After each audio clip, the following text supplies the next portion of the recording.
Welcome back dear students. तो आज हम शुरू करते हैं second part of chapter 5 principles of inheritance and variation. पिछले वीडियो लेक्चर में हमने क्या क्या पढ़ा था? जेनेटिक्स की डेफिनेशन, इनहेरिटेंस की डेफिनेशन, वेरिएशन क्या होती है, ट्रेड्स क्या होते हैं, फिनोटाइप क्या है, जीनोटाइप क्या है, पेडिग्री क्या होती है, प्रोजेनी क्या होती है, ये सब चीज़ें हमें समझ आ चुकी हैं। जेनेटिक्स से related historical time line, important discoveries कब कब हुई ये हमने देख लिया। मेंडल के हाइब्रिडाइजेशन के एक्सपेरिमेंट्स किस पे किए थे? Garden pea, Pisum sativum. और क्यों पी प्लांट उसने चूज़ किया, ये सब हमें समझ लग गई। 1865 में मेंडल ने अपना पेपर पब्लिश कर दिया था, लेकिन रीडिस्कवरी ऑफ मेंडल्स प्रिंसिपल हुई थी 1900 एडी में। और 7 कंट्रास्टिंग ट्रेड्स मेंडल ने स्टडी किए थे, वो सातों हमें टिप्स पे अब याद हो चुके हैं, आई होप सो। फिर मोनोहाइब्रिड क्रॉस मीन्स जिसमें बाकी ट्रेड्स प्लांट्स में सेम थे लेकिन एक किसी ट्रेड का डिफरेंस था। फिर ये सारी टर्मिनोलॉजी हमें समझ आ गई थी, F1, F2, P, F0 generation क्या होती है। और ये रेशोज़ हमें मोनोहाइब्रिड क्रॉस के समझ आ गए थे। 3:1 is phenotypic ratio and 1:2:1 is genotypic ratio in F2 progeny. फिर डोमिनेंट और रिसेसिव फैक्टर्स जिनको बाद में अलील बोला गया, ये सब चीज़ें हमें समझ आ गई। और साइन कन्वेंशन भी हमने पढ़ लिया, कैपिटल और स्मॉल किस किस कंडीशन में लिखा जाता है। फिर हमें पनेट स्क्वायर समझ आ गया, बैक क्रॉस समझ आ गया और टेस्ट क्रॉस समझ आ गया। तो ये सब चीज़ें हमने पिछले वीडियो लेक्चर में समझ ली। अब आगे बढ़ते हैं। तो लास्ट में हमने ये देखा था कि उसने ये इन्फ्रेंसेस निकाले थे कि male only contribution in inheritance को रिजेक्ट कर दिया, ब्लेंडिंग थ्योरी को रिजेक्ट कर दिया, और F2 में क्योंकि रिसेसिव वाला जो ट्रेड था वो रीअपियर हो गया था, तो उसने कहा something is stably passed down. और कंक्लूजन में उसने first and second laws of inheritance निकाले थे, जिसके बारे में अब हम बात करते हैं। आगे बढ़ने से पहले बहुत ज़्यादा स्टूडेंट्स को कन्फ्यूज़न रहती है, what is gene, what is allele. तो वो मैं एक छोटा सा समझा देता हूँ आपको। मान लीजिए कार है, कार इज़ अ जीन।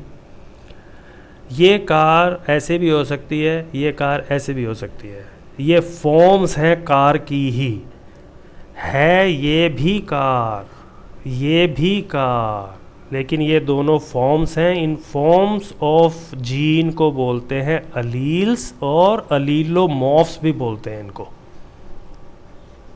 तो अब तो नहीं भूलोगे कभी। तो अब हम शुरू करते हैं फर्स्ट लॉ ऑफ इनहेरिटेंस। इसको फर्स्ट प्रिंसिपल ऑफ इनहेरिटेंस भी कहते हैं। फर्स्ट लॉ का नाम है लॉ ऑफ डोमिनेंस। क्या कहते हैं law of dominance? When parents with pure contrasting traits are cross together, यानी कंट्रास्टिंग ट्रेट्स हैं, प्योर लाइंस हैं, उनको क्रॉस करेंगे तो only one form of trait appears in next generation. F1 generation में एक ही ट्रेट नज़र आएगा। जो ऑफस्प्रिंग हाइब्रिड बनेगा वो केवल डोमिनेंट ट्रेट को एग्जिबिट करेगा। ये है law of dominance. Characters traits are controlled by discrete units called factors. वो जो समथिंग था उसको मेंडल ने बोला कुछ फैक्टर्स हैं जो पेयर में होते हैं। प्रोजेनी को एक फैक्टर मिलता है माँ से, एक मिलता है बाप से, यानी ईच पेरेंट से एक एक फैक्टर मिलेगा। और अगर फैक्टर का पेयर डिसिमिलर है, हेट्रोजाइगस तो वर्ड बाद में आया ना, कैपिटल टी स्मॉल टी है, तो one member of the pair यानी उन दोनों में से एक जो है डोमिनेट करेगा दूसरे को।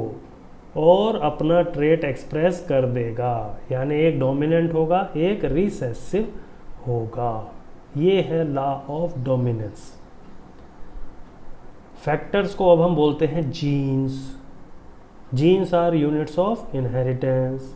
डिफरेंट फॉर्म ऑफ जीन्स, जो उसने कहा कि फैक्टर फैक्टर फैक्टर, इसकी कई फॉर्म्स हैं ना, capital T small T. In capital T small T को बोलते हैं alleles. Different forms of A factor is called alleles.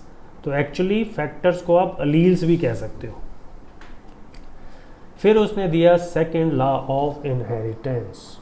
Second law of inheritance का नाम है लॉ ऑफ सेग्रीगेशन। पहला था लॉ ऑफ डोमिनेंस, दूसरा है लॉ ऑफ सेग्रीगेशन या principle of segregation. During the formation of gamete, factors from each pair segregate from each other, यानी जो दो थे एक पेरेंट के पास, वो गमीट के टाइम पे एक दूसरे से सेग्रीगेट हो जाते हैं, such that each gamete receives only one of the two factors। Homozygous parent अगर है तो नेचुरल है सारे गैमीट सिमिलर बनेंगे, क्योंकि अगर कैपिटल टी था तो सारे ही gametes single capital T carry करेंगे। हेट्रोजाइगस अगर पेरेंट है तो दो टाइप के गैमीट बनेंगे जिनके पास इक्वल फ्रीक्वेंसी में एक फैक्टर होगा, यानी कैपिटल टी स्मॉल टी था तो 50% गैमीट्स के पास सिंगल कैपिटल टी होगा, 50% गैमीट्स के पास सिंगल स्मॉल टी होगा। ये है लॉ ऑफ सेग्रीगेशन। आजकल जो फिनोटाइप वर्ड यूज़ होता है, मेंडल ने उसको लिखा था एक्सटर्नल रिजेम्बलेंस, और जो जीनोटाइप वर्ड यूज़ होता है उसके लिए उसने बोला था इंटरनल नेचर। अब इस सवाल का जवाब दीजिए आप कि पाइसम सटाइवा की कितनी वेराइटीज़ मेंडल ने यूज़ की थी for his famous hybridisation experiments. In monohybrid cross के लिए कितनी वैरायटी यूज़ हुई थी? तो ऐसा सवाल आने से रिफ्लेक्स एक्शन की तरह स्टूडेंट्स क्या करते हैं, इस 7 को टिक कर देते हैं, क्योंकि उनको याद आता है अच्छा भाई 7 7 7 7। एक्चुअली 7 तो उसने ट्रेड स्टडी किए थे। मोनो हाइब्रिड क्रॉस के लिए उसको 14 वेराइटीज़ चाहिए थी जो ट्रू ब्रीडिंग थी, पेयर्स में कंट्रास्टिंग करैक्टर्स थे। भाई टॉल एक वैरायटी थी, ड्वार्फ एक वैरायटी थी, इसी तरह सातों करैक्टर की दो दो वेराइटीज़ उसको यूज़ करनी पड़ी थी।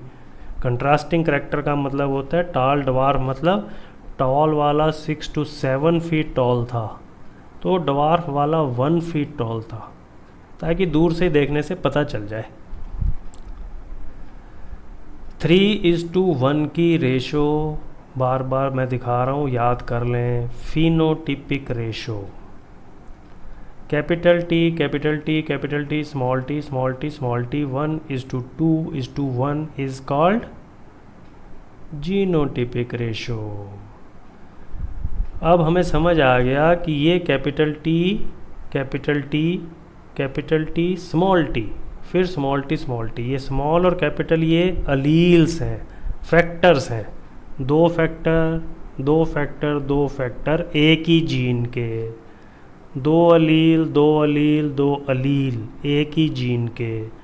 तो इन 6 अलील में से 3 कैपिटल टी हैं, 3 स्मॉल टी हैं, तो इनका रेशो क्या बनेगा 1:1। इसको बोलते हैं allelic ratio. Clear? So capital T allele की फ्रीक्वेंसी क्या हुई इस पॉपुलेशन में? कैपिटल टी अलील की फ्रीक्वेंसी इज 1/2 और स्मॉल टी की फ्रीक्वेंसी क्या हुई 1/2। बाइनोमियल एक्सप्रेशन से भी इसको प्रूव किया जाता है, एनसीईआरटी में भी दिया हुआ है और कभी आपसे सीबीएसई में पूछ लिया जाएगा। बाइनोमियल एक्सप्रेशन क्या कहती है? ax + by का होल स्क्वायर। a क्या है? फ्रीक्वेंसी ऑफ x और b क्या है? Frequency of y।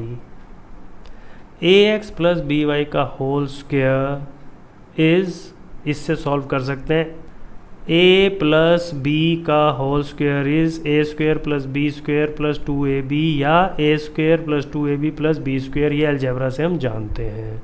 तो इसको अगर मैं सॉल्व करूं तो बनेगा A X square 2ax into B Y और बी वाई का स्क्वायर। अब इनमें हम अपनी वैल्यूज़ इनपुट कर देते हैं। ये इसमें कैपिटल टी स्मॉल टी और उसकी फ्रिक्वेंसी इनपुट करते हैं, तो ए की जगह आ गया half capital T, half capital T, half small T और हाफ स्मॉल टी। इसको सॉल्व हम करें तो बनेगा 1/4 capital T, 1/2 capital T small T और 1/4 स्मॉल टी। और इसमें अगर हम रेशो निकाल दें 1/4, 1/2, 1/4 का, तो रेशो निकलेगा 1:2:1। यही बाइनोमियल एक्सप्रेशन से प्रूव किया गया जीनोटिपिक रेशो। तो 2 कंट्रास्टिंग ट्रेट्स स्टडी किए गए जो 2 अलील्स से कंट्रोल हो रहे थे, जीन एक ही था। सो इनहेरिटेंस ऑफ 1 जीन अभी तक मेंडल ने स्टडी कर ली। इसके बाद मेंडल ने इनहेरिटेंस ऑफ 2 जीन्स स्टडी किया, 2 कंट्रास्टिंग कैरेक्टरिस्टिक्स और ट्रेट्स एट ए टाइम।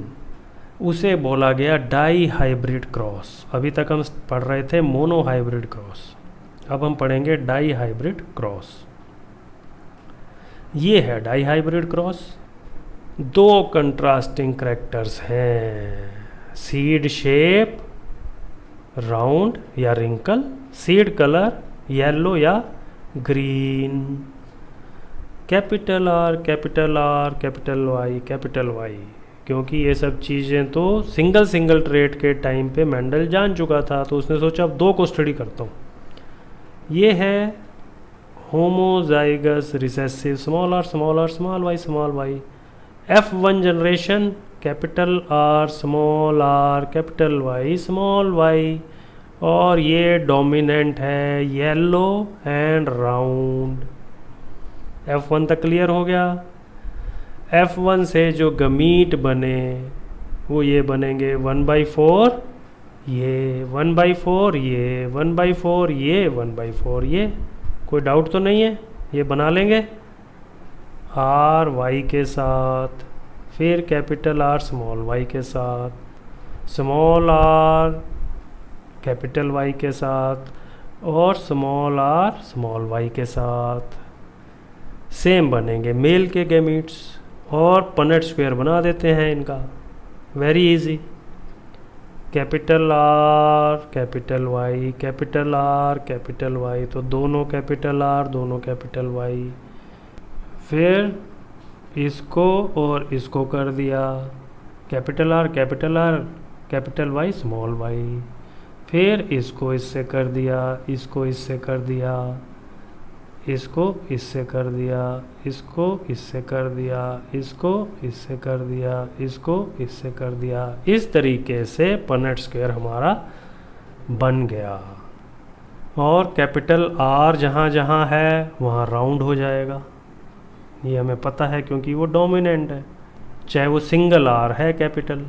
और जहाँ स्मॉल आर हैं दोनों होमोजाइगस रिसेसिव, वो सारे रिंकल्ड हो जाएंगे। सेम कलर का है, जहाँ पे एक या दोनों कैपिटल वाई हैं वो सारे के सारे हो जाएंगे येलो, और जहाँ दोनों स्मॉल वाई आ जाएंगे वो हो जाएंगे ग्रीन। क्लियर हो गया डाई हाइब्रिड क्रॉस। सो फिनोटाइप जो बने इन 16 में से 9 हैं ये फिनोटाइप येलो एंड राउंड, 3 हैं राउंड ग्रीन, 3 हैं रिंकल्ड एंड येलो और 1 है wrinkled and green. So 9:3:3:1 is phenotypic ratio किसमें? डाई हाइब्रिड क्रॉस का। और ये जितने भी रेशो हैं याद रखना F2 जनरेशन के स्टडी होते हैं। ये फिर देख लीजिए एक बार, कंसोलिडेट कर रहा हूँ। क्लियर क्लियर, ये गैमीट बन गए, ये F1 जनरेशन का जीनोटाइप बन गया, ये F1 जनरेशन का फिनोटाइप बन गया। सेल्फ किया तो वही पनेट स्क्वायर बन गया। ये जितने भी हैं प्लस ये देखने में एक जैसे हैं, काउंट कर लेते हैं, 1 2 3 4 5 6 7 8 9 हैं ये, और ये और ये एक जैसे हैं फिनोटिपिकली, तो ये 3 बन गए, और ये तीनों एक जैसे हैं फिनोटिपिकली, तो 3 ये बन गए, और ये अकेला, तो 9:3:3:1 का फिनोटिपिक रेशो हमारा बन गया। पेज 79 पे बहुत सुंदर डायग्राम एनसीईआरटी में यही चीज़ दी हुई है जो अभी तक हमने पढ़ ली। यहाँ पे एक ऐसा इनपुट मैं आपको दे रहा हूँ जो इस चैप्टर में आगे हमें काम आएगा। इस डायग्राम से आप ये देखिए कि पेरेंटल गमीट्स जो बने हैं वो क्या बने हैं, capital R capital Y, small r small y, और F1 जनरेशन के जो गमीट्स बने हैं ये 4 और ये 4, ये बने हैं capital R capital Y, capital R small y, small r capital Y और स्मॉल r स्मॉल y। इसमें से ये वैसा ही है जैसे पेरेंट्स के गैमेट थे, और ये भी वैसा ही है जैसे पेरेंट्स के गैमेट थे, यानी 50% गैमीट्स F1 जनरेशन के वैसे ही हैं जैसे पेरेंटल जनरेशन के गैमीट्स थे। ये चीज़ आगे हमें काम आएगी जब हम लिंकेज वगैरह पढ़ेंगे। ये पेज 80 के ऊपर पूछा हुआ है एनसीईआरटी में कि पनेट स्क्वायर से ये चीज़ बताइए साहब, तो ये है ये टेबल F2 का जीनोटाइप, ये सारे हमें पता है, 9 के 9 पीछे हमने पनेट स्क्वायर से निकाल लिए थे। ये उनकी फ्रीक्वेंसी निकाली है मैंने जीनोटाइप की, किससे, इससे। तो जीनोटिपिक रेशो अगर हम देखें F2 में डाई हाइब्रिड क्रॉस में तो क्या बना, 1:2:1:2:4:2:1:1। इसको याद रखना बहुत आसान है। उसमें 3 थे 1:2:1, इसमें 9 है, तो 1:2:1 एक साइड, 1:2:1 एक साइड, और इसका डबल 2:4:2 सेंटर में। ये 9 जीनोटाइप बनेंगे इस रेशो में F2 में डाई हाइब्रिड क्रॉस में। फिनोटाइप्स की अगर हम बात करें तो राउंड येलो यहाँ पे है, यहाँ पे है, और यहाँ पे है, और यहाँ पे है, 4 जगह राउंड येलो फिनोटाइप है। और टोटल अगर मैं काउंट करूँ तो 4 और 2 6 और 2 8 और 1 9। ठीक है साहब। राउंड ग्रीन यहाँ पे है और यहाँ पर है, 2 और 1 3 है।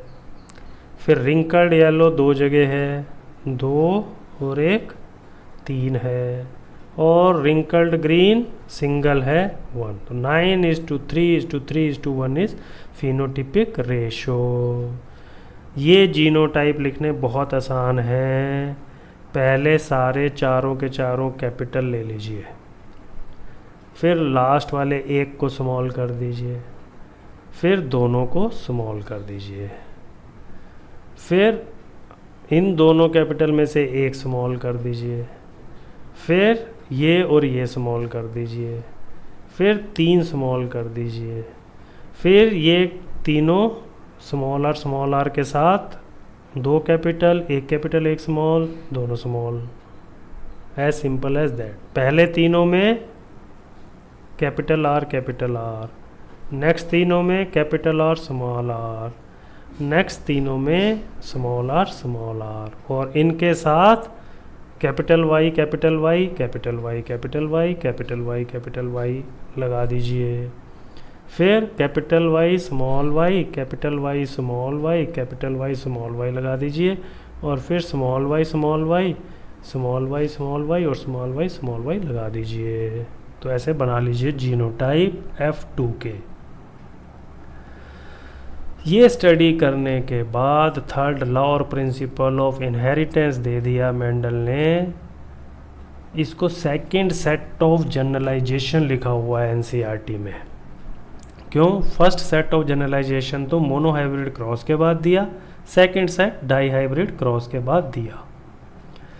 इस लॉ का नाम है लॉ ऑफ इंडिपेंडेंट असॉर्टमेंट।